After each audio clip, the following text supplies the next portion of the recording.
In a vast expanse of the galaxy, where advanced civilizations measure worth by technological prowess and genetic perfection, one species stands apart. Not for their weapons, not for their ships, but for something far more dangerous: their refusal to abandon the abandoned. While alien empires discard their failures like broken machinery, humans possess a peculiar madness. They see potential in the discarded, hope in the hopeless, and family in the forgotten. This is the story of how one such human, armed with nothing but a mop bucket and an inexplicably stubborn heart, sparked a revolution that would shake the foundations of galactic civilization itself. Sometimes the greatest acts of rebellion begin in the most ordinary places, like taking out the trash. Marcus Chun pushed his cleaning cart through the sterile corridors of the Arcturus Station Research Facility, his rubber-soled boots squeaking against the polished metal floor. The night shift was always quieter, just the hum of life support systems and the distant thrum of the station's massive engines keeping it in orbit around the frozen moon of Cathera. After 18 months working as a janitor on this remote alien research facility, Marcus had learned to appreciate the solitude. It gave him time to think, to observe, and, most importantly, to avoid the condescending stares of the Cathari researchers who barely acknowledged his existence. The Cathari were a proud species, standing nearly 8 feet tall, with crystalline formations jutting from their angular skulls, and skin that shifted between deep blue and silver, depending on their mood. They had hired human contractors for the menial labor on their stations: cleaning, maintenance, food preparation, tasks they considered beneath their advanced civilization. Marcus had taken the job because it paid well, and because he needed to disappear from Earth for reasons he preferred not to think about. As he mopped the floors of Laboratory 7, Marcus could hear the heated discussion coming from the adjacent chamber. Dr. Veltar, the station's chief xenobiologist, was arguing with someone over the communication array. The universal translator in Marcus's earpiece picked up fragments of the conversation. The specimen shows no signs of viable development. Dr. Veltar's voice carried the typical Cathari tone of cold scientific detachment. After 6 rotations in our thermal acceleration chambers, it remains completely inert.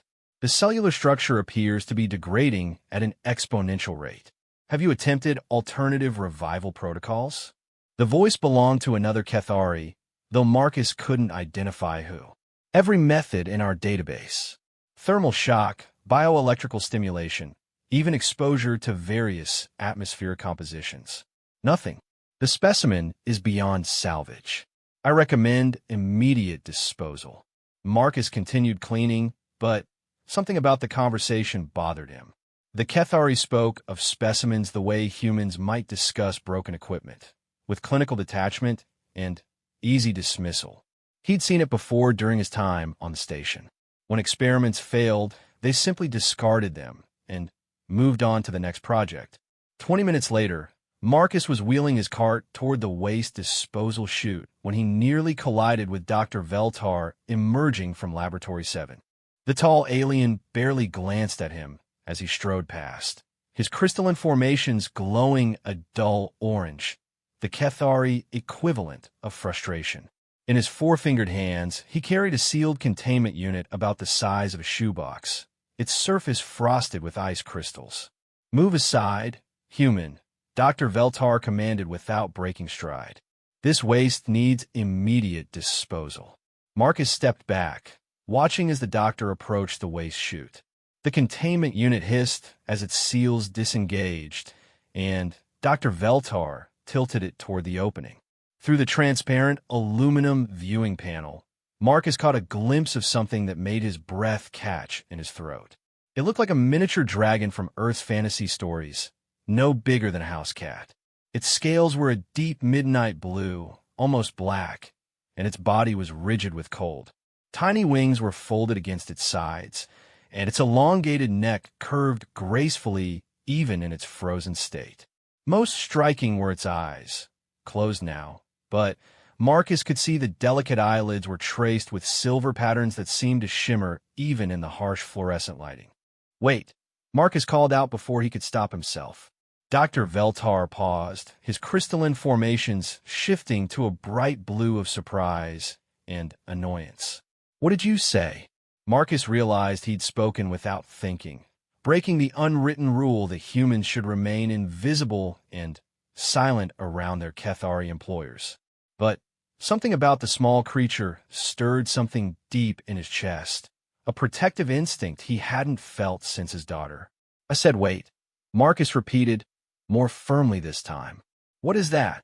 Dr. Veltar's formations darkened to deep purple, the color of contempt. This is none of your concern, human. It is failed biological matter from a research project. Now return to your duties. But Marcus couldn't look away from the small dragon. Even frozen and apparently lifeless, there was something about it that seemed too perfect, too intricate to be simply discarded. What kind of research project? You dare question a Kethari scientist? Dr. Veltar's voice rose, his formations now glowing angry red. You are nothing more than a sanitation worker. Your species barely understands fire, let alone the complexities of xenobiological research. The insult stung, but Marcus had heard worse. I may just be a janitor, but I know dead when I see it. And that doesn't look dead to me. Dr. Veltar laughed, a sound like breaking glass. Your primitive eyes deceive you. This specimen was recovered from the ice caves of Kethera's northern continent. It is an extinct species, what your crude language might term a dragon, from our planet's prehistoric era. We attempted to revive it using our most advanced biotechnology. It failed. It is now waste, nothing more. How do you know it's really dead? Cellular degradation is measurable, human. The specimen shows no electrical activity, no metabolic function, no response to external stimuli.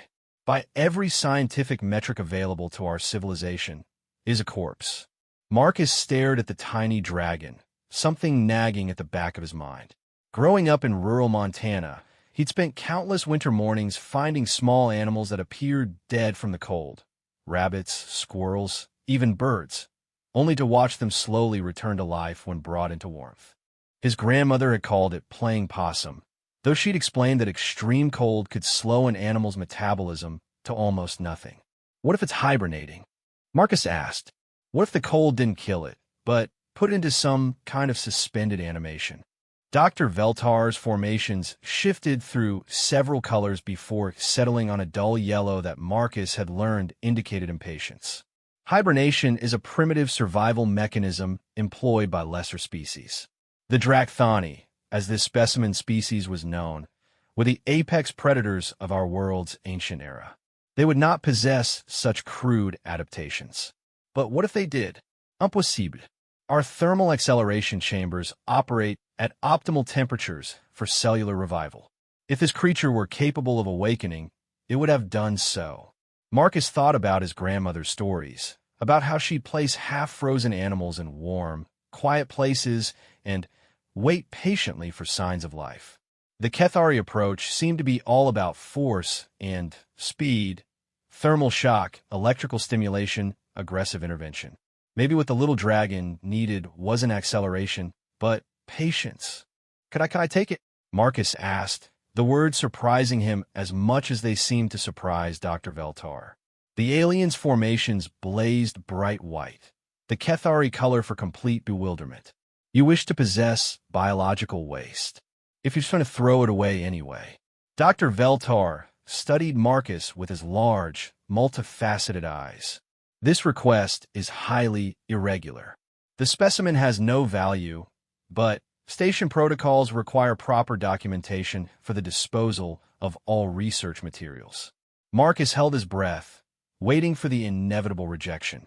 But after a long moment, Dr. Veltar's formations shifted to a pale green that Marcus couldn't interpret.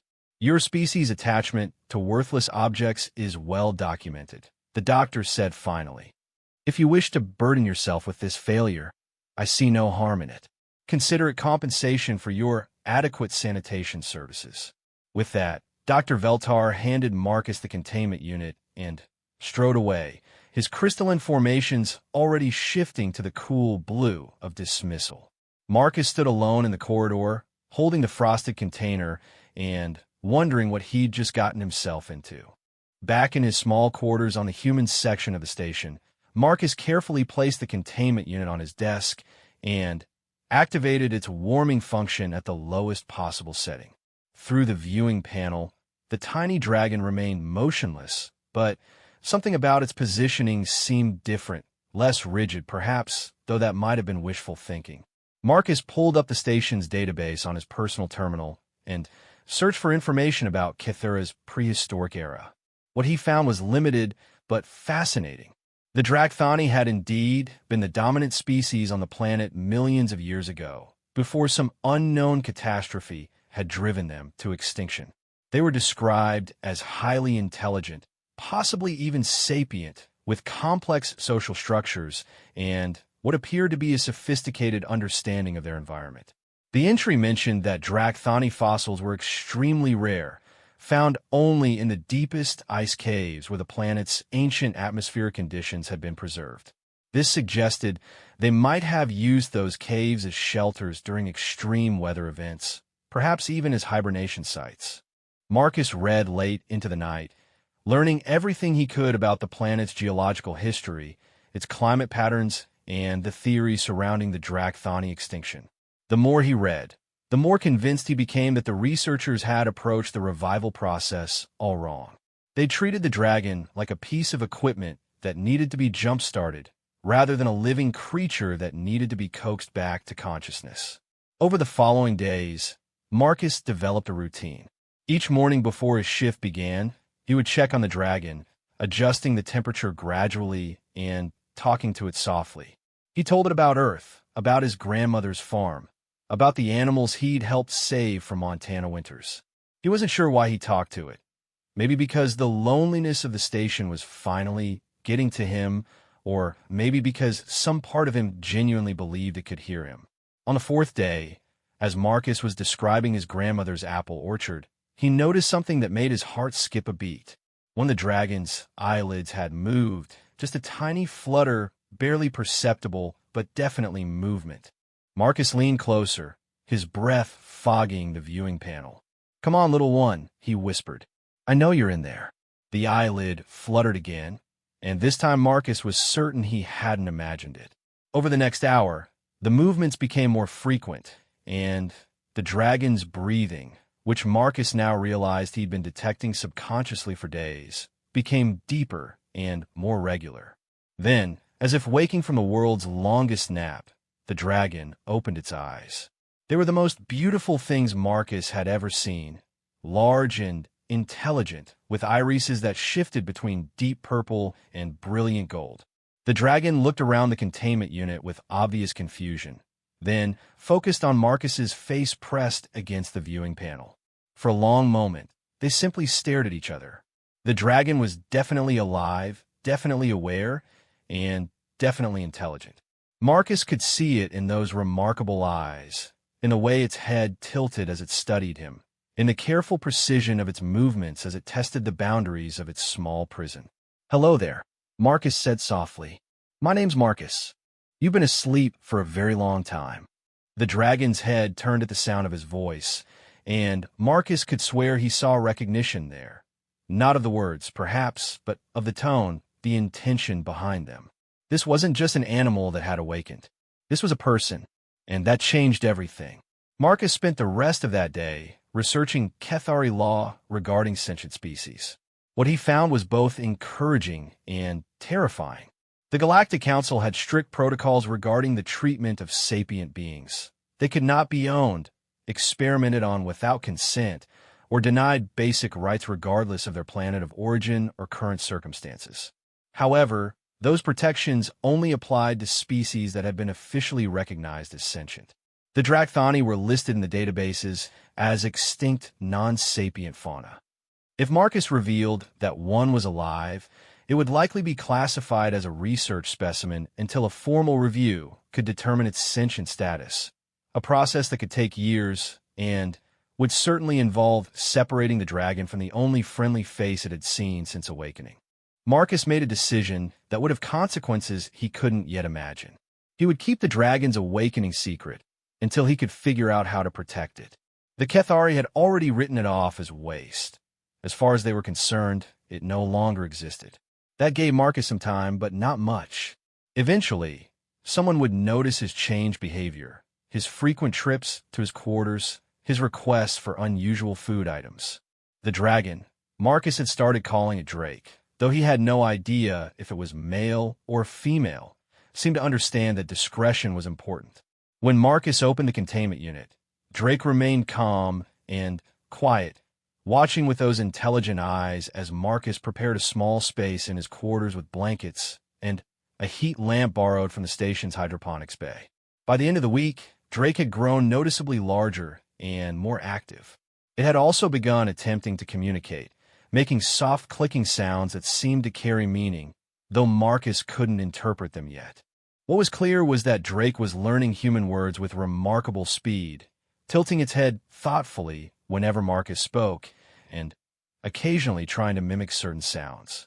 Marcus realized he was witnessing something unprecedented, not just the revival of an extinct species, but first contact with a new intelligent life form.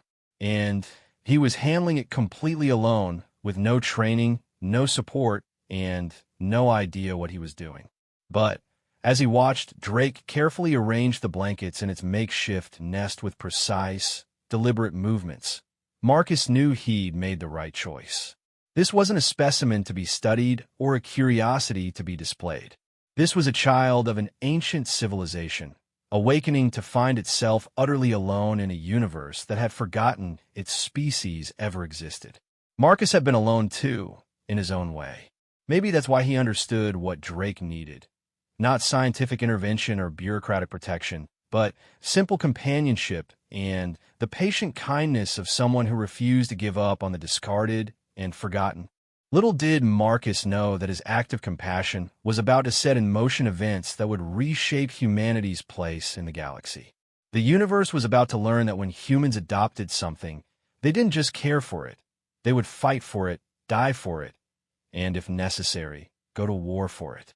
And Marcus Chund, janitor and unlikely revolutionary, was about to discover just how far he was willing to go to protect one small dragon with ancient eyes and a trust as fragile as morning frost. 3 weeks had passed since Drake's awakening, and the small dragon had transformed Marcus's world completely. What had started as an act of impulse had become the most important thing in his life. Drake was no longer the size of a house cat. He had grown to the size of a medium dog, his midnight blue scales now showing hints of deep purple and silver that caught the artificial light of Marcus's quarters in mesmerizing ways. The dragon's intelligence was undeniable and growing more apparent each day. Drake had learned to understand basic human speech and could communicate complex ideas through a combination of clicks, chirps, and gestures. More remarkably, he had begun to show Marcus images, actual visual memories shared somehow through touch.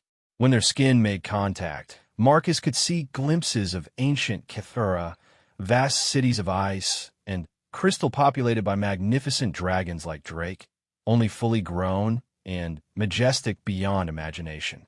These visions revealed the truth that the Kethari researchers had missed entirely. The Drakthani hadn't been simple predators. They had been the builders of Kethera's first civilization. They had created art, developed technology, built societies that spanned continents. The ice caves where Drake had been found weren't natural formations, but constructed hibernation chambers designed to preserve their species through some anticipated catastrophe. The catastrophe, Marcus learned through Drake's inherited memories, had been the arrival of the primitive ancestors of the modern Kethari. The early Kethari had been barely sentient scavengers who somehow acquired Drakthani technology and used it to hunt the dragons to near extinction. The surviving Drakthani had retreated to their hibernation chambers, hoping to outlast what they believed would be a temporary invasion. They had never awakened. Marcus realized he was harboring not just an extinct animal, but the last surviving member of Kethera's original sapient species, a species whose technology and culture the modern Kethari had built their entire civilization upon. This knowledge was explosive enough to shake the foundations of Cathari society, and Marcus knew that if Drake's existence became known, the young dragon would never be safe. The secrecy was becoming increasingly difficult to maintain. Drake's growth meant the small space in Marcus's quarters was no longer adequate, and the dragon's appetite had increased dramatically. Marcus had been forced to requisition additional food supplies, claiming they were for personal use, but the station's automated systems were beginning to flag the unusual consumption patterns. More challenging was Drake's emotional development. The dragon was clearly suffering from isolation, despite Marcus's constant companionship. In the shared memories, Marcus had seen that Drakthani were intensely social creatures who lived in complex family groups. Drake was a child separated from everything he should have known, his parents, his siblings, his entire culture. And that loss was beginning to show in periods of depression where the dragon would curl up in his nest and refuse to eat or interact. Marcus was researching Cathari psychology, trying to understand how to help Drake cope with his unique situation when his world came crashing down. Dr. Veltar appeared at his quarters during the night shift, accompanied by Security Chief Zekran and 2 armed guards. "Human Marcus Chun," Dr. Veltar announced as the door slid open. "You are required to submit to immediate inspection of your personal quarters." Marcus felt his blood turn to ice. Drake was behind him, hopefully hidden in the equipment alcove where Marcus had hastily constructed a concealment area for emergencies like this. "Is there a problem, Doctor?" Station sensors have detected unusual thermal and biological signatures emanating from this section, Security Chief Zekran stated, his crystalline formations glowing the harsh red of authority. "Additionally, supply records indicate you have been consuming 3 times the normal caloric intake for a human male of your size." Dr. Veltar stepped into the room, his multifaceted eyes scanning the space with scientific precision. "Most curious, the biological readings suggest the presence of a large reptilian life form. Since no such creature is authorized to be in this section of the station, we must investigate." Marcus's mind raced. There was nowhere for Drake to hide in the small quarters, and the dragon was too large now to fit back into the containment unit, even if Marcus could reach it.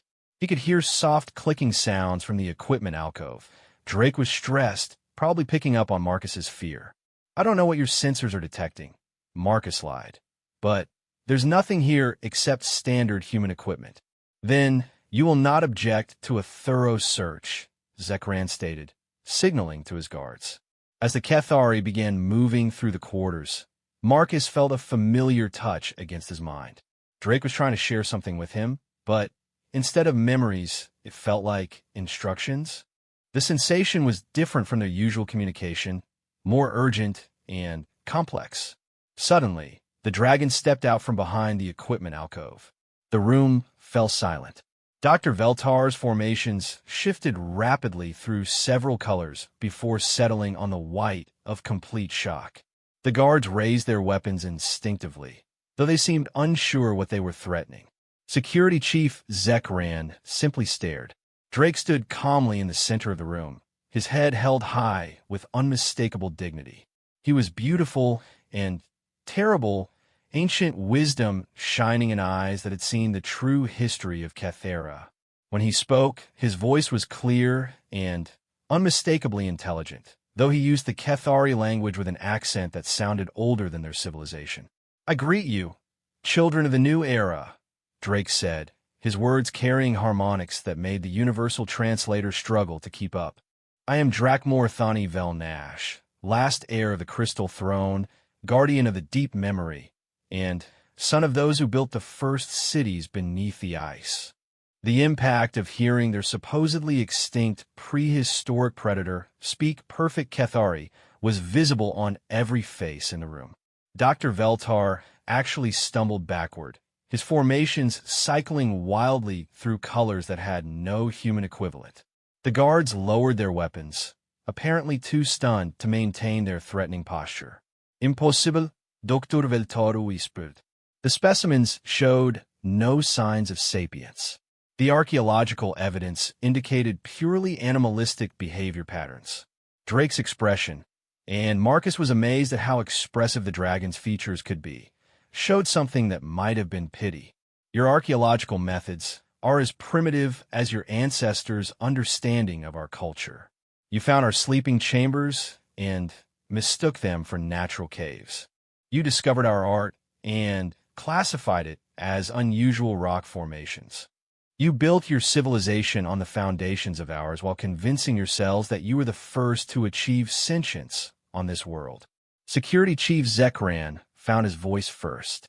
Even if this creature is somehow genuine, it remains an unauthorized life form on this station.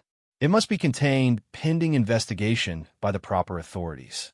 No, Marcus said firmly, stepping protectively in front of Drake. He's not a creature or a specimen. He's a person, and, according to Galactic Council regulations, he has rights. This human has no authority to speak on matters of galactic law, Zekran replied coldly. The specimen will be transferred to a secure facility immediately. That's when Drake did something that changed the entire situation. He began to sing. It wasn't like humans singing. It was deeper, more complex, with harmonics that seemed to resonate in Marcus's bones. But more than the sound was the effect it had on the Cathari in the room. Their crystalline formations began to glow in synchronized patterns, and their postures shifted from aggressive to something approaching reverence. Marcus realized that Drake was singing in the original Cathari harmonic language, the ancient form of communication that modern Cathari had mostly forgotten, but which still existed in their genetic memory. The song was telling the story of Cathara's true history, the rise and fall of the Drakthani civilization, and the long sleep that had preserved the last remnant of the world's first sapient species. When the song ended, the room remained silent for a long moment. Then, Dr. Veltar spoke, his voice carrying a tone Marcus had never heard from a Cathari before, something that might have been wonder. The harmonics. I recognized them from our most ancient texts. Songs we thought were mythology, stories of the first singers who taught our ancestors the music of the ice. He looked at Drake with something approaching awe. You are truly what you claim to be. I am, Drake confirmed, and I am the last. When your people's ancestors drove mine into the deep chambers, they believed they were claiming the surface world for themselves. They could not know that we carried the memories of 10,000 years of civilization, the knowledge of technologies your current science cannot yet comprehend, and the hope that someday we might awaken to find the world at peace. Instead, you awakened to find yourself alone, Dr. Veltar observed, and for the first time since Marcus had known him, the Cathari scientist sounded genuinely emotional. Not alone, Drake said, looking at Marcus with those ancient, wise eyes. I awakened to find myself saved by someone who saw worth where others saw waste, who offered kindness where others offered disposal. The human Marcus Chun has shown me that perhaps this new era has room for the survivors of the old. Security Chief Zekran had been standing silently, his formations cycling through colors that suggested intense internal conflict. This situation is far beyond station authority, he said finally. This discovery must be reported to the Cathari High Council immediately.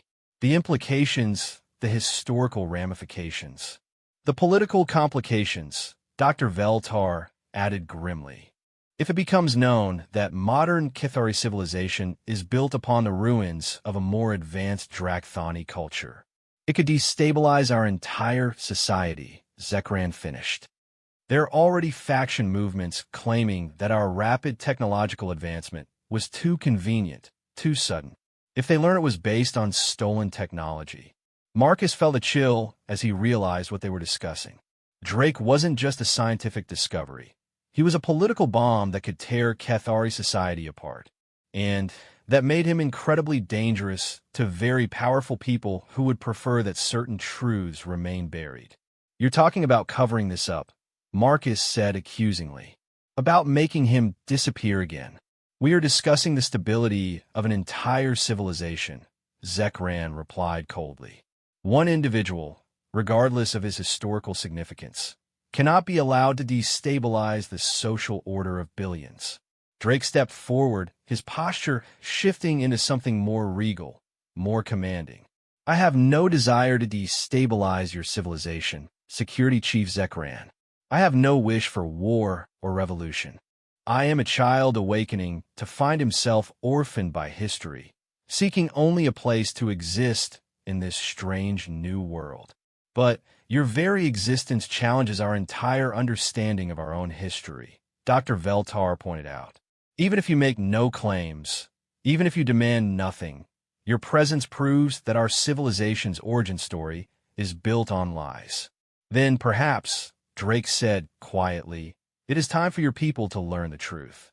Marcus watched the three Kethari exchange glances that conveyed more than words. He could see the moment when they reached their decision, and he knew it wasn't going to be good for Drake. The creature will be transferred to a classified research facility pending a full investigation, Security Chief Zekran declared. The human Marcus Chun will be detained for violation of station regulations and unauthorized harboring of restricted biological material. No, Marcus said firmly. I won't let you take him. One of the guards raised his weapon, pointing it at Marcus's chest. You have no choice in this matter, human. That's when Drake roared. It wasn't like any sound Marcus had ever heard, deep and resonant and filled with a power that seemed to shake the station's superstructure. The lights flickered, and somewhere in the distance, alarms began to sound. When the roar ended, the dragon's scales had shifted to a brilliant silver, and his eyes blazed with golden light. I am Drakmor Thani Velnash, Drake said, his voice now carrying undertones of barely controlled fury. I am the heir to 10 millennia of accumulated knowledge, the keeper of technologies your science cannot yet imagine, and the living memory of the civilization your ancestors destroyed. I have been patient with your ignorance, tolerant of your presumption, but I will not be caged by the children of murderers. The temperature in the room had dropped noticeably, and frost was beginning to form on the metal walls. Marcus realized that Drake wasn't just angry. He was dangerous. Whatever abilities the Drakthani had possessed, some of them were apparently still functional. However, Drake continued, his voice returning to its previous calm tone as the frost dissipated. I am also a child who owes his life to the kindness of Marcus Chun. I will not see him harmed for the crime of showing compassion to the forgotten. Security Chief Zekran lowered his weapon, apparently recognizing that the situation had moved far beyond simple station security. What do you propose? Drake looked at Marcus, and in that glance, Marcus felt a rush of shared understanding. The dragon had a plan, something complex that involved more than just escaping the station. Through their mental connection, Marcus caught glimpses of vast possibilities, of alliances, and revelations that could reshape the galaxy's understanding of intelligence and civilization. I propose, Drake said carefully, that we send a message to the Galactic Council. Let them send representatives to verify my identity and determine my status under galactic law. In the meantime, Marcus Chun and I will remain on this station as voluntary guests, not as prisoners. And if we refuse? Dr. Veltar asked. Drake's smile revealed teeth that were definitely not designed for herbivorous dining. Then I will be forced to demonstrate why my species was considered the apex of Ketharian evolution, and you'll learn why your ancestors feared us enough to drive us into extinction rather than attempt coexistence. The implied threat hung in the air like a challenge, but Marcus could sense that Drake was hoping it wouldn't come to violence. The dragon wanted a peaceful solution, but he was prepared to fight if necessary to protect both himself and Marcus. After a long moment, Security Chief Zekran nodded slowly. I will contact the council, but understand that this station will be placed under emergency protocols until this situation is resolved. No one leaves, no one enters, and no communications go out except through official channels. Agreed, Drake said graciously. As the Kethari filed out of Marcus's quarters, Dr. Veltar paused at the door. The specimen, that is, Drakmor Thani Velnash, You said you carry the memories of your civilization? I do, Drake confirmed. Including your technology? Your scientific knowledge. Drake's expression was unreadable. I carry all that my people were, and all that they hoped to become. After they left, Marcus sank into his chair, overwhelmed by the rapid escalation of events. That was either very brave or very stupid, he told Drake. Perhaps both, the dragon replied, settling onto his pile of blankets with unusual elegance. But hiding was no longer an option. Better to reveal ourselves on our own terms than to be discovered on theirs. Marcus looked at his unexpected friend and realized that everything was about to change. The galaxy was about to learn that humanity had a talent for finding and protecting the lost, and that when humans decided to stand by someone, they stood firm against impossible odds. The message to the Galactic Council would take 3 days to reach the nearest council station.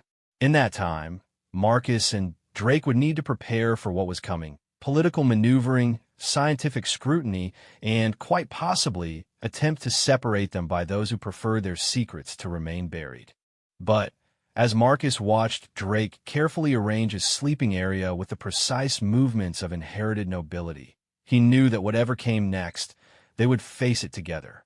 The universe was about to discover that the most dangerous combination in existence was a human who had decided something was worth protecting and the ancient intelligence that trusted them to do it. Outside the small quarters, the stars wheeled in their eternal dance, unaware that the fate of civilizations might rest on the friendship between a lonely janitor and the last dragon in the galaxy. The arrival of the Galactic Council investigation team transformed Arcturus Station from a quiet research facility into the most closely watched location in this sector of the galaxy.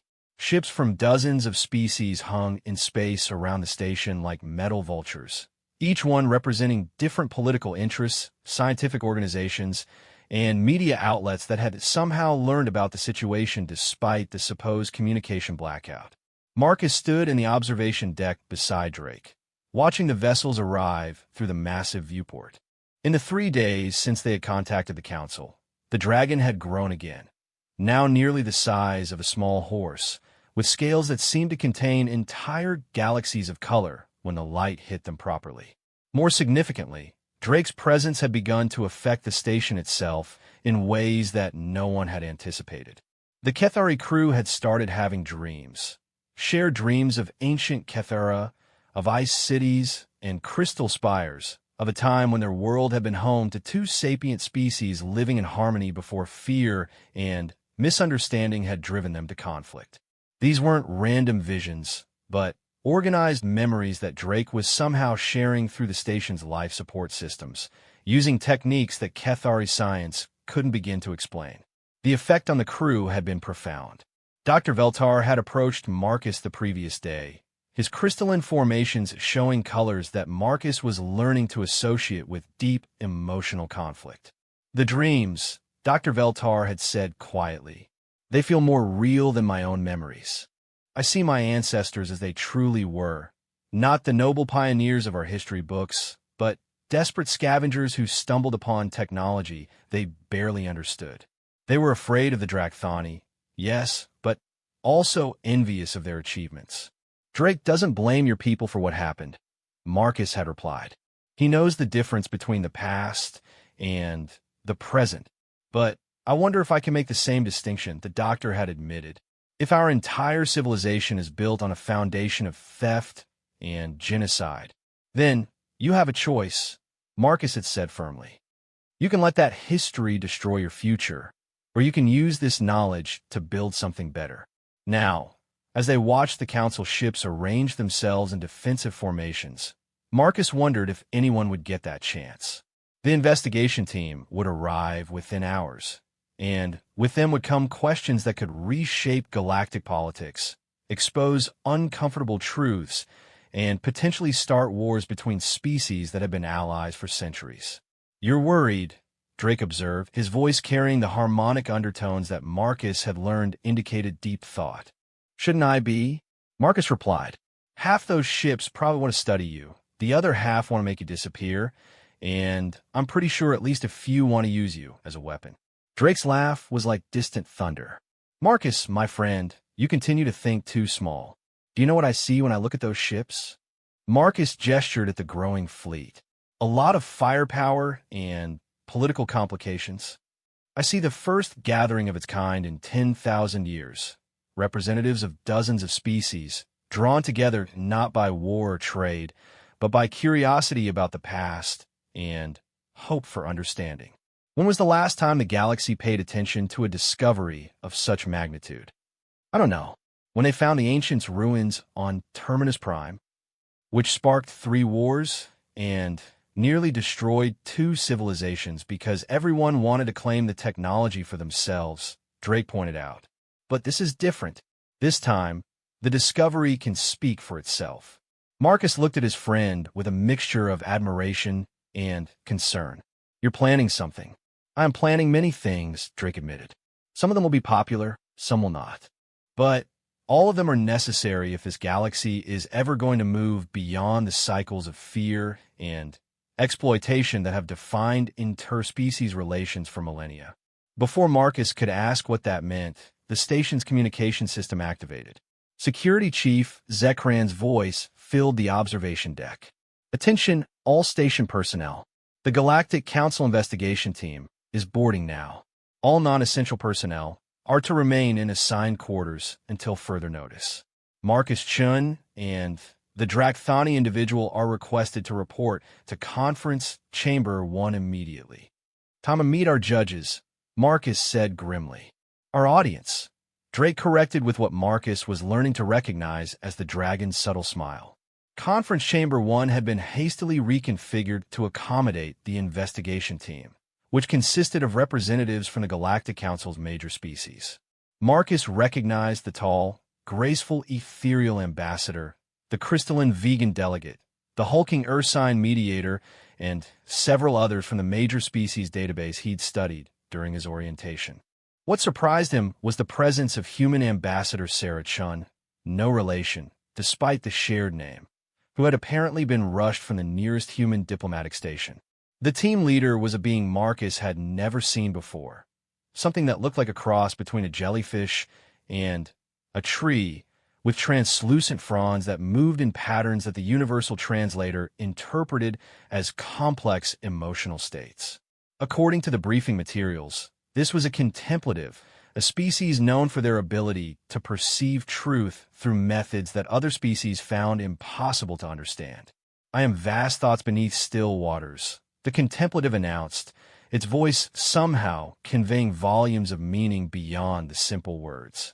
I speak for the Council in this matter of unprecedented historical significance. We are here to determine the truth of certain claims that have shaken the foundations of our understanding of galactic civilization.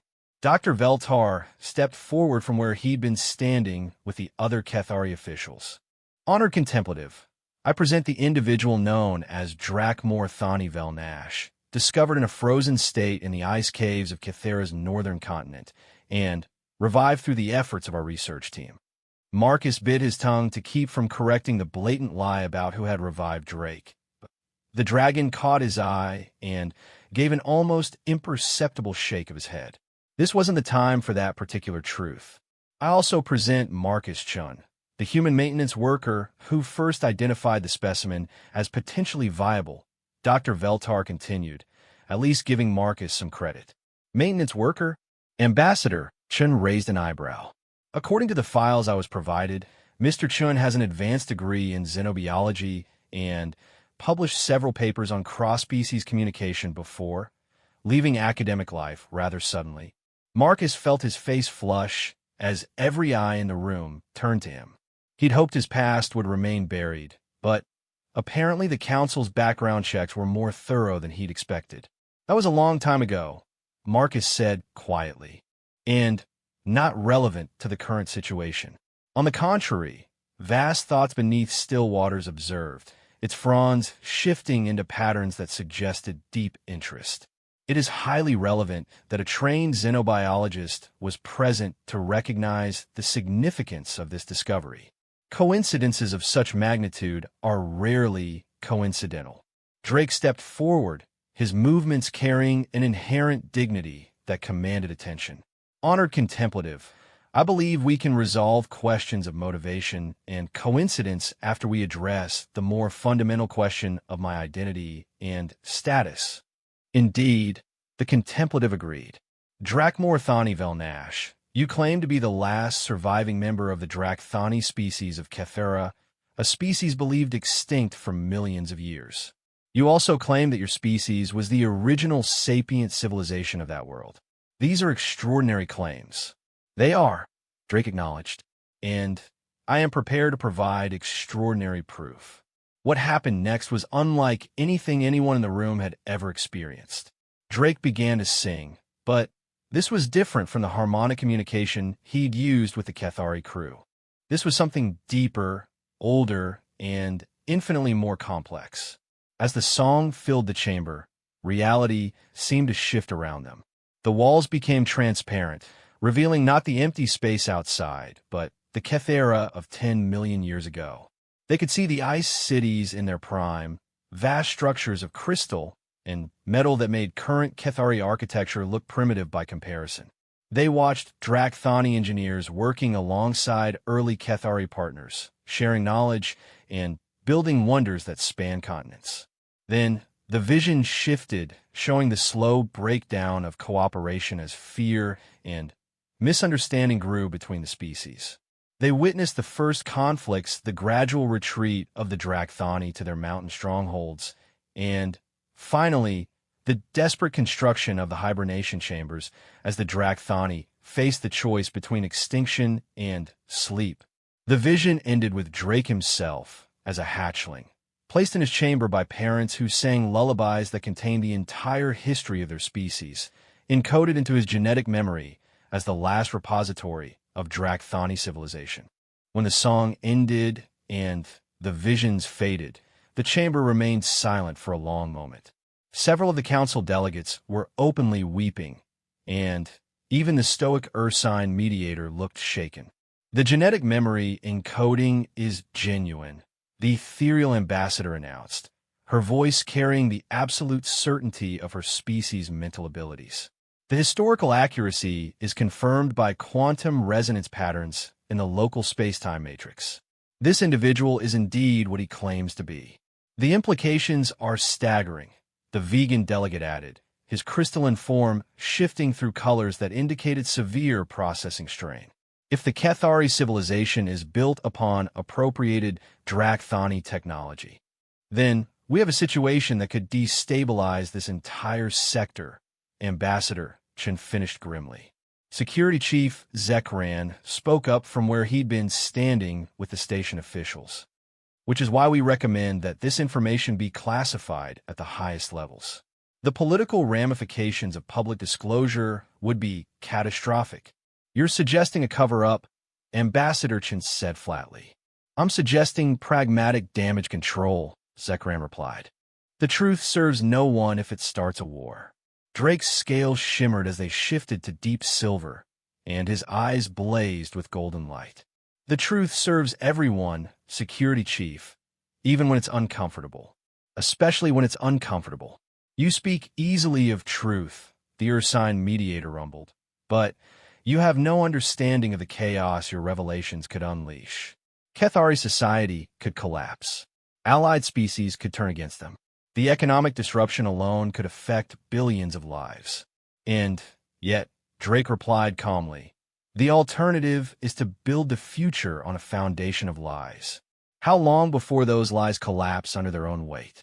How many more species will suffer because the galaxy has learned to accept that might makes right and winners write history? Marcus stepped forward, understanding finally dawning.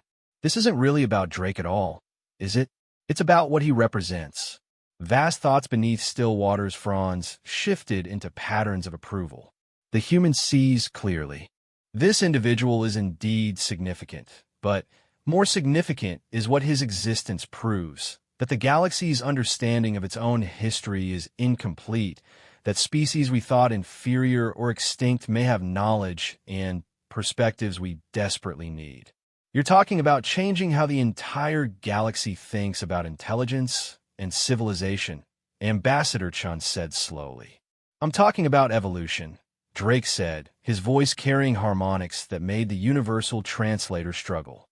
Not biological evolution, but cultural and social evolution.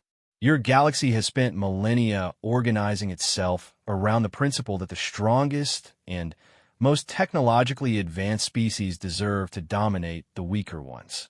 You've justified countless injustices by claiming that superior firepower equals superior civilization. And you offer an alternative? The ethereal ambassador asked. I offer proof that the alternative has always existed, Drake replied. My people were not saints. We made mistakes, sometimes terrible ones. But we also learned to coexist with another sapient species for thousands of years before fear destroyed that cooperation. We developed technologies that enhanced life rather than ending it. We created art that bridged species barriers and knowledge that belonged to all who could understand it. Marcus felt a surge of pride as he watched his friend address the most powerful beings in the galaxy with the confidence of inherited wisdom. He's not asking you to rebuild Drakthani civilization, Marcus added. He's asking you to learn from it. But at what cost? Security Chief Zekran demanded. Even if we accept that the old ways were flawed, changing them will require admitting that our current systems are built on theft and murder. How do we maintain social stability while dismantling the foundations of our civilization? Drake's expression softened slightly, showing something that might have been compassion. The same way any species learns and grows, slowly, carefully, and with patience for the inevitable mistakes along the way. Change doesn't require destruction, only the courage to acknowledge that improvement is possible. And you trust us to make those improvements? The vegan delegate asked skeptically. Your species was driven to extinction by ours. Your entire civilization was erased. Why would you offer to help us build something better? Drake looked around the room, his gaze touching each delegate in turn before settling on Marcus. Because, he said simply, someone showed me kindness when I was alone and afraid. Someone saw worth where others saw waste. If one individual from a species I had never met could show such compassion, then perhaps there is hope for all species to learn that same lesson. Marcus felt his eyes burn with unshed tears as he realized the full magnitude of what Drake was offering. The dragon wasn't seeking revenge or demanding reparations for ancient wrongs. He was offering forgiveness and a chance for the galaxy to do better. The Council will need time to consider these matters, Vast Thoughts Beneath Still Waters announced. The political, social, and economic implications are beyond the scope of immediate decision. However, one matter can be resolved immediately. The contemplative's fronds shifted into patterns that the universal translator interpreted as formal legal pronouncement. By the authority of the Galactic Council, the individual known as Drakmor Thani Velnash is hereby recognized as a sapient being with full rights under galactic law. Furthermore, given his status as the last surviving member of his species and the historical significance of his knowledge, he is granted special protections as a cultural heritage entity. Which means what exactly? Marcus asked. It means, Ambassador Chen explained with a smile, that any attempt to harm, detain, or exploit Drake without his consent is now a crime against galactic civilization itself. It also means he has the right to choose his own living arrangements and associations. Drake turned to Marcus, and in those ancient eyes, Marcus saw friendship, gratitude, and something that might have been love. In that case, Drake said formally, I choose to remain with Marcus Chun, who saw a frozen hatchling and decided it deserved a chance to live. Even though he's just a janitor, Dr. Veltar asked, his formations showing confused patterns. Especially because he's a janitor, Drake replied. Marcus cleaned up after other people's messes not because he was forced to, but because he understood that someone has to care for the discarded and forgotten. That makes him exactly the kind of person this galaxy needs more of. As the formal proceedings concluded and The delegates began filing out to report to their respective governments. Marcus found himself alone with Drake in the observation deck once again. The fleet of ships was already beginning to disperse, carrying news that would reshape galactic civilization in ways no one could yet imagine. "What happens now?" Marcus asked. "Now we go home," Drake said simply. "Where's home for the last dragon in the galaxy?"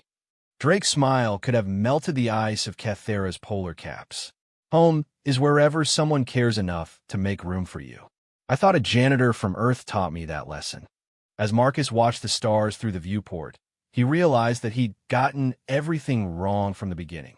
He thought he was rescuing Drake from the trash, but the truth was exactly the opposite.